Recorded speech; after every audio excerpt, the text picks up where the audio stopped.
पाठ्यक्रम में स्वागत करते हैं। हम लोग आज देखेंगे एपीओ का क्वेश्चन पेपर। इसमें टोटल 175 क्वेश्चन पूछे गए थे, जिसमें आपको 150 क्वेश्चन करने हैं।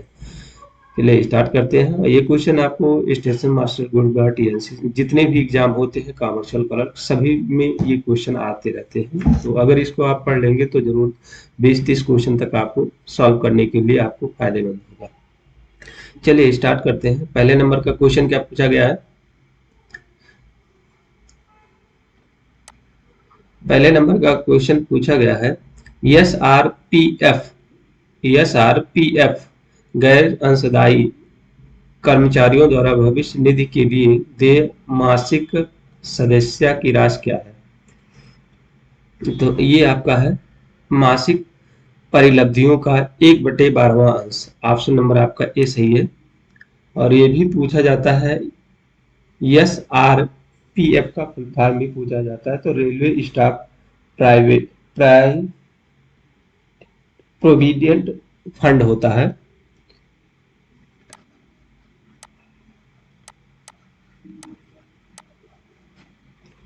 रेलवे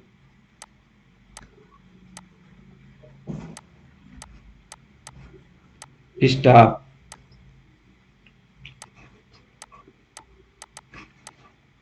पी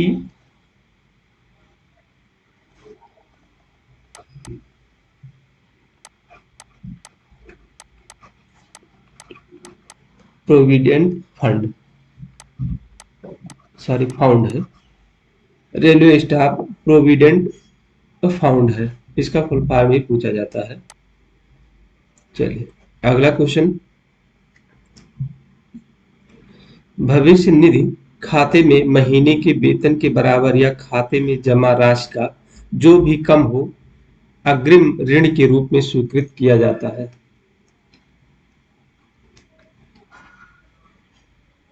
2 नंबर का क्वेश्चन है। तो ये किया जाता है आपका 12 महीने और 75%।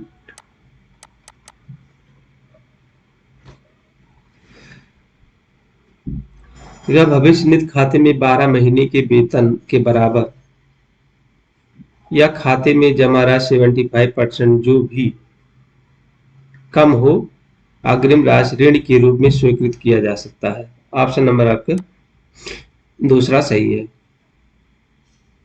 अगला क्वेश्चन है,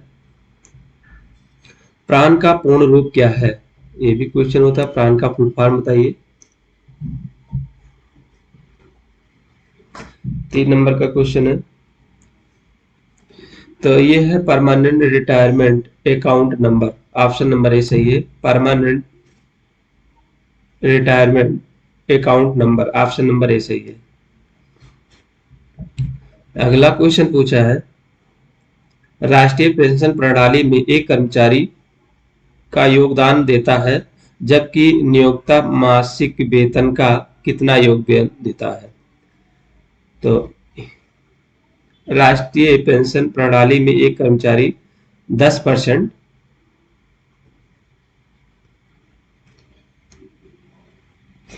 प्लस डीए होता है। तो यहाँ ऑप्शन में नहीं दिया गया है। वेतन का 10% बेसिक प्लस डीए होता है, तो यहाँ ऑप्शन में है नहीं। यहाँ पर सिर्फ 10% दिया है, डीए प्लस डीए करके नहीं दिया गया है, तो इसलिए ये इस ऑप्शन में नहीं है। तो ये आपका दिया है up to 10% of basic plus DA allowed a business. Next question है, ऑप्शन में नहीं है, ठीक है। नेक्स्ट क्वेश्चन है, पीएफआरडीए का फुल फॉर्म क्या है?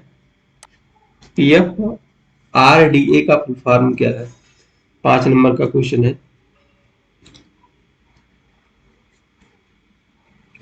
तो ये है pension fund regulatory of development authority. Option number A सही है, pension fund regulatory and development authority. Option number A सही है। नेक्स्ट क्वेश्चन है, स्वयं के योगदान से गैर वापसी योग्य आंशिक निकासी का लाभ उठाने के लिए पात्र बनने के लिए एक एनपीएस ग्राहक को कम से कम कितने महीने पूरा करने होंगे? 6 नंबर का क्वेश्चन है। तो लगभग 3 साल तक सर्विस होना चाहिए, तभी आपको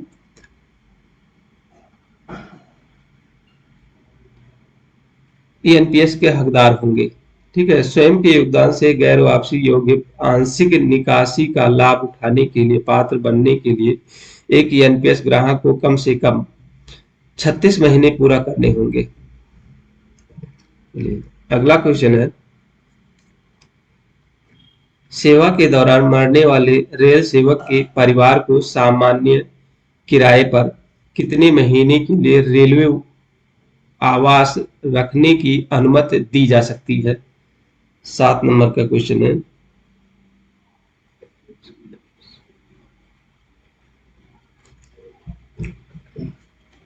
तो ये 24 महीने लगभग 2 साल तक।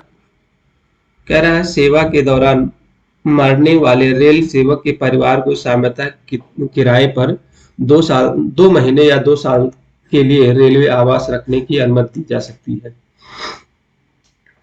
नेक्स्ट क्वेश्चन है, आमतौर पर स्थानांतरण पर एक रेल कर्मचारी को सामान्य किराए पर डॉट के लिए रेलवे आवास और अगले के लिए शिक्षा या चिकित्सा उपचार के आधार पर दुगने किराए पर रखने की अनुमति दी जा सकती है। 8 नंबर का क्वेश्चन है। तो ये आपका है, आमतौर पर स्थानांतरण पर एक रेल कर्मचारी को सामान्य किराए पर 2 महीने के लिए रेलवे आवास और अगले 6 महीने के लिए शिक्षा या चिकित्सा उपचार के लिए दुगने किराए पर रखने की अनुमति दी जा सकती है। ऑप्शन नंबर ए सही है। 2 माह और 6 माह।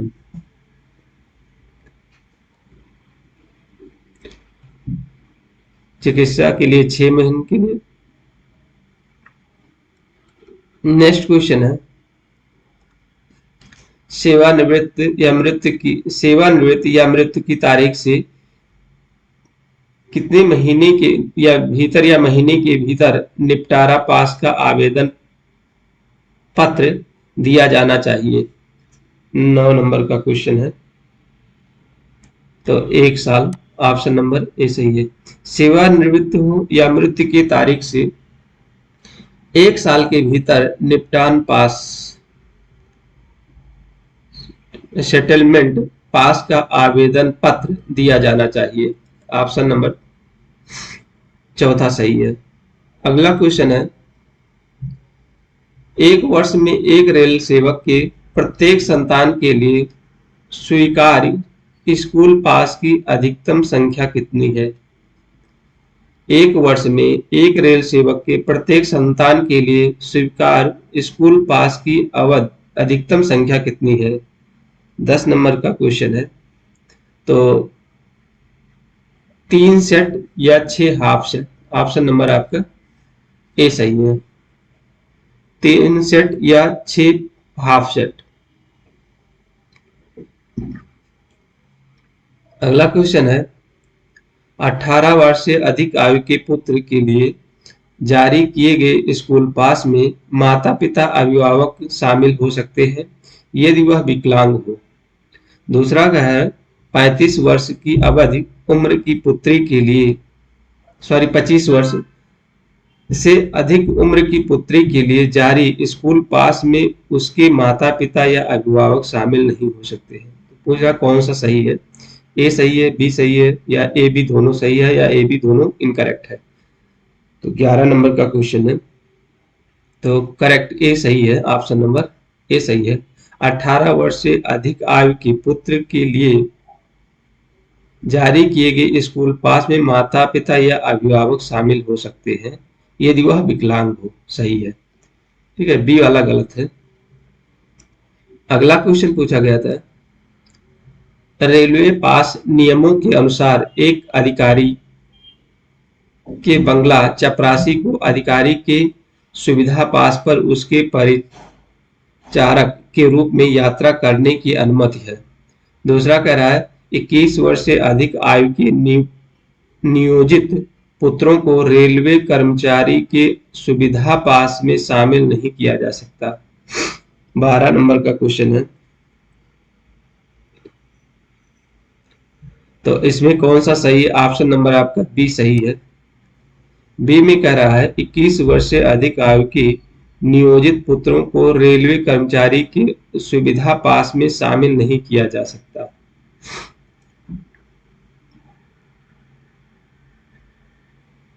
अगला क्वेश्चन है अखिल भारतीय अवकाश यात्रा रियायत AILTC 4 साल की ब्लॉक में एक बार प्राप्त की जा सकती है। दूसरा है इसके लिए रेलवे कर्मचारियों को उस वर्ष के लिए अपने सुविधा पास को सरेंडर करना होगा। तो ये आपका ए और बी दोनों सही है। अखिल भारतीय अवकाश यात्रा रियायत 4 साल के ब्लॉक में एक बार प्राप्त की जा सकती है, सही है। इसके लिए रेलवे कर्मचारी को उस वर्ष के लिए अपने सुविधा पास को सरेंडर करना चाहिए। तो ए और बी दोनों सही है। 51 नंबर, ए और बी दोनों सही है। अगला क्वेश्चन है सेवा में रहते हुए रेलवे पास के साथ औसत वेतन पर छुट्टी की नकदीकरण कितनी दिनों से अधिक नहीं हो सकती है? तो 60 दिन है। ऑप्शन नंबर ए सही है। सेवा में रहते हुए रेलवे पास के साथ औसत वेतन पर छुट्टी का नकदीकरण कितने दिनों से अधिक नहीं हो सकता, मतलब 60 दिन तक आप उस छुट्टी दूसरे को बेच सकते हैं। 60 दिन, 2 महीने का। अगला question composite transfer grant CTG का भुगतान 180 दिनों से कम की अस्थायी स्थानांतरण के मामले में किया जा सकता है जिसमें निवास का परिवर्तन शामिल है। दूसरा है आयकर के आकलन के लिए CTG को आय के रूप में माना जा सकता है। कंपोजिट ट्रांसफर ग्रांट का भुगतान 180 दिनों से कम की अस्थायी स्थानांतरण के मामले में किया जा सकता है जिसमें निवास का परिवर्तन शामिल है। आयकर के आकलन के लिए CTG को आय के रूप में माना जा सकता है। तो यह है करेक्ट। ए और बी दोनों गलत है। ऑप्शन नंबर आपका चौथा सही है। मतलब ए और बी दोनों गलत है। नेक्स्ट क्वेश्चन है 7वें CPC वेतन 9 और 11 के रेलवे कर्मचारियों के लिए यात्रा भत्ते की वर्तमान दर 900 रुपये प्रतिदिन है। बी कह रहा है सबसे जूनियर रेलवे कर्मचारियों के लिए टीए की न्यूनतम दर वर्तमान में 500 रुपये प्रतिदिन है। तो कौन सा सही है? 16 नंबर का। ए और बी दोनों सही है।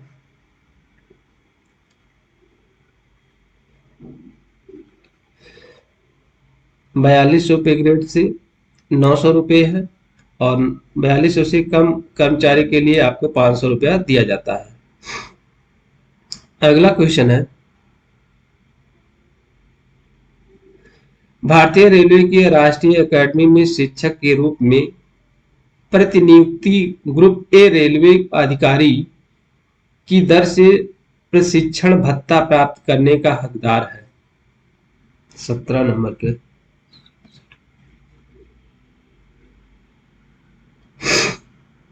तो आपका है मूल वेतन का 24%। ऑप्शन नंबर सी सही है।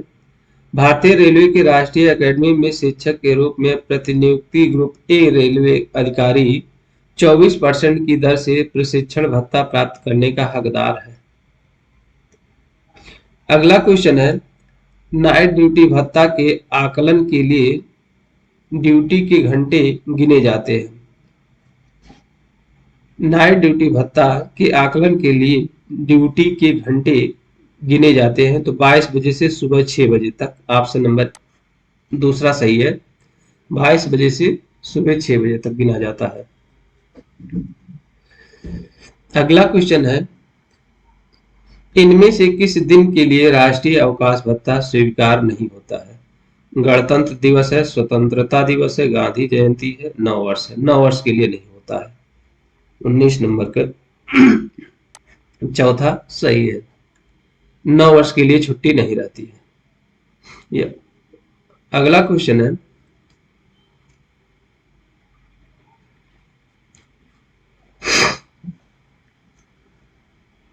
लिखा है मानव युक्त संपर्क फाटकों पर काम करने के लिए तैनात ट्रैक मेंटेनर विशेष एलसी गेट भत्ते के हकदार हैं। सही।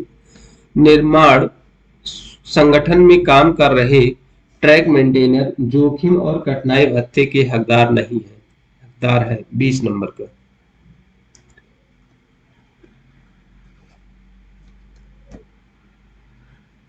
बीस नंबर का क्वेश्चन है,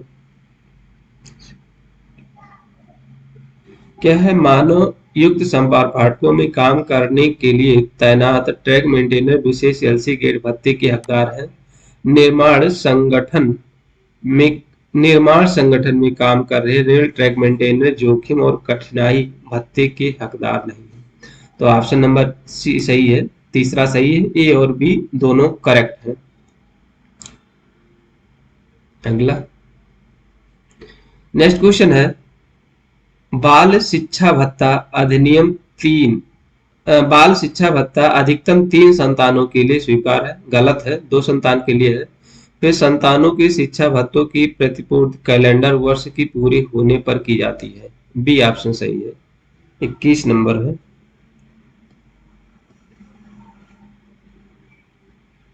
चौरासी क्या कह रहा है, दोनों गलत है। बाल शिक्षा भत्ता अधिकतम 3 संतानों के लिए की जाती है और संतानों की शिक्षा भत्ते की प्रतिपूर्ति कैलेंडर वर्ष के पूरा होने पर की जाती है। ये दोनों गलत है।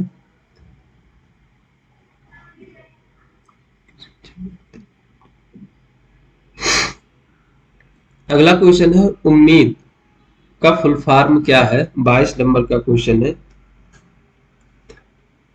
तो यूनिक मेडिकल आइडेंटिटी कार्ड होता है, ऑप्शन नंबर ए सही है। यूनिक मेडिकल आइडेंटिटी कार्ड होता है, ऑप्शन नंबर ए सही है। अगला क्वेश्चन है, RESS का पूर्ण नाम क्या है? 23 नंबर का क्वेश्चन है। तो railway employee self service, option number दूसरा सही है, railway employee self service. Next question है, ग्रेजुटी और पारिवारिक पेंशन लाभ के तहत आते हैं। क्या है? ग्रेजुटी और पारिवारिक पेंशन लाभ के तहत आते हैं। भविष्य निधि और शेष अवकाश का नकदीकरण पेंशन लाभ के तहत नहीं आते हैं। 24 नंबर का क्वेश्चन है। तो करेक्ट ऑप्शन ए सही है, दूसरा गलत है। ग्रेजुटी और पारिवारिक पेंशन लाभ के लिए आते हैं, दूसरा गलत है। भविष्य निधि और शेष अवकाश का नकदीकरण पेंशन लाभ के तहत नहीं आते, ये गलत है। नेक्स्ट क्वेश्चन है, स्वैच्छिक सेवानिवृत्ति चाहने वाले रेल सेवक को आहार्क सेवा के कम से कम कितने वर्ष पूरे करने चाहिए? 25 नंबर का क्वेश्चन है। तो 20 साल तक करने चाहिए, ऑप्शन नंबर तीसरा सही है। अगला क्वेश्चन है, सेवानिवृत्ति ग्रेजुटी उस रेल कर्मचारियों के लिए स्वीकार है जिसकी योग्यता सेवा के कम से कम 5 वर्ष पूरे किए हों। दूसरा बी है, वे सेवानिवृत्त उत्पादन की अधिकतम सीमा 20 लाख रुपए है। दोनों में से कौन सा सही है? तो ए और बी दोनों सही है, ऑप्शन नंबर तीसरा सही है। सेवानिवृत्त ग्रेजुटी उस रेलवे कर्मचारी के लिए स्वीकार्य है जिसकी योग्यता सेवा के कम से कम 5 वर्ष पूरे किए हों। देय सेवानिवृत्त उत्पादन सॉरी उपदान है। उपदान की अधिकतम सीमा 20 लाख रुपए है। उपदान। अगला क्वेश्चन है अंतिम निपटान सेटलमेंट। अंतिम सेटलमेंट की गणना के लिए आमतौर पर औसत परिलब्धियों की गणना रेलवे कर्मचारी को उसकी सेवा के डाट के दौरान प्राप्त परिलब्धियों के आधार पर की जाती है। 105 के 27 नंबर का है अंतिम महीने। लिखा है अंतिम निपटान की गणना के लिए आमतौर पर औसत परिलब्धियों की गणना रेलवे कर्मचारियों को उसकी सेवा के 1 मंथ के दौरान प्राप्त परिलब्धियों की आधार पर की जाती है। अगला क्वेश्चन है पुरानी पेंशन योजना के तहत पेंशन के परिवर्तन हिस्से को किसके बाद पूर्ण पेंशन में बहाल किया जाएगा।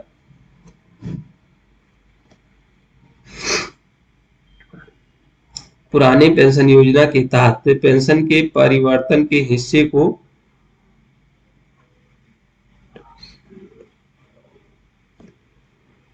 कम्यूटेशन की तारीख से 15 साल के बाद पूर्ण पेंशन में बहाल की जाएगी। ऑप्शन नंबर तीसरा सही है। पुरानी पेंशन योजना के तहत पेंशन के परिवर्तन हिस्से को कम्यूटेशन की तारीख से 15 साल के बाद पूर्ण पेंशन में बहाल किया जाएगा।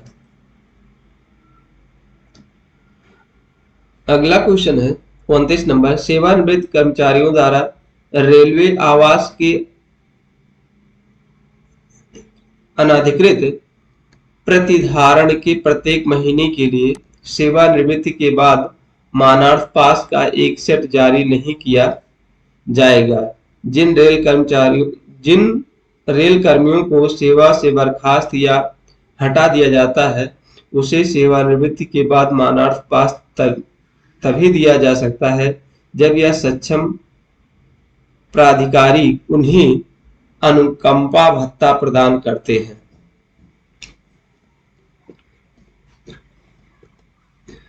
तो ए और बी दोनों सही है।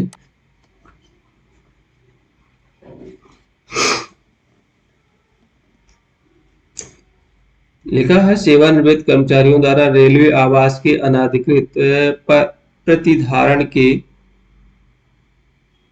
प्रत्येक महीने के लिए सेवानिवृत्ति के बाद मानार्थ पास का एक सेट जारी नहीं किया जाएगा। जिन रेल कर्मचारियों को सेवा से बर्खास्त या हटा दिया जाता है उन्हें सेवानिवृत्ति के बाद मानार्थ पास तभी दिया जा सकता है यदि वह सक्षम प्राधिकारी उन्हें अनुकंपा भत्ता प्रदान करते हैं। तो ए और बी दोनों सही है। अगला क्वेश्चन है निपटान पास के लिए आवेदन रेलवे कर्मचारी की सेवानिवृत्ति या मृत्यु के 8 महीने के भीतर किया जाना चाहिए।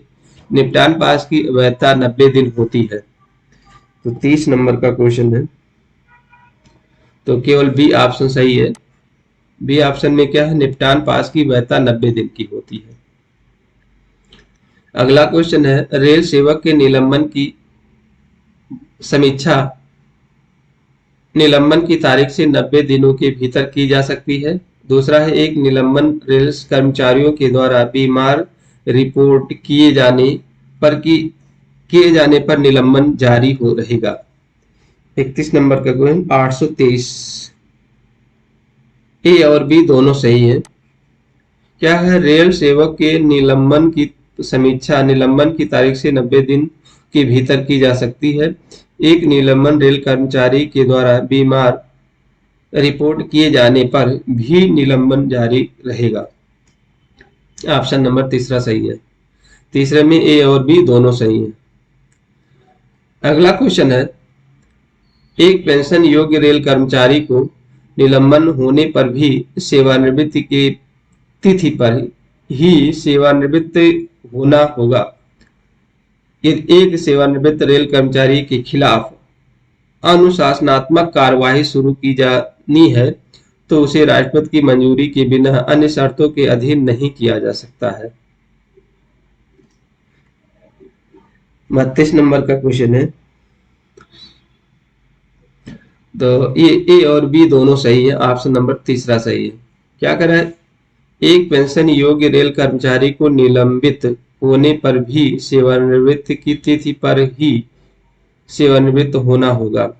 यदि एक सेवानिवृत्त रेल कर्मचारी के खिलाफ अनुशासनात्मक कार्यवाही शुरू की जानी है तो उसे राष्ट्रपति की मंजूरी के बिना नहीं किया जा सकता है।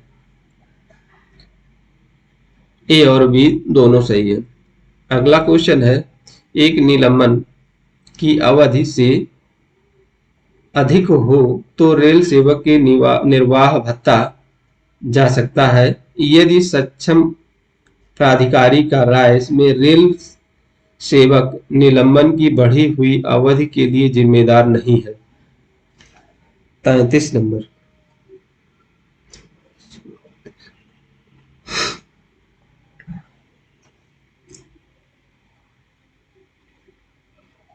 ऑप्शन नंबर ए सही है।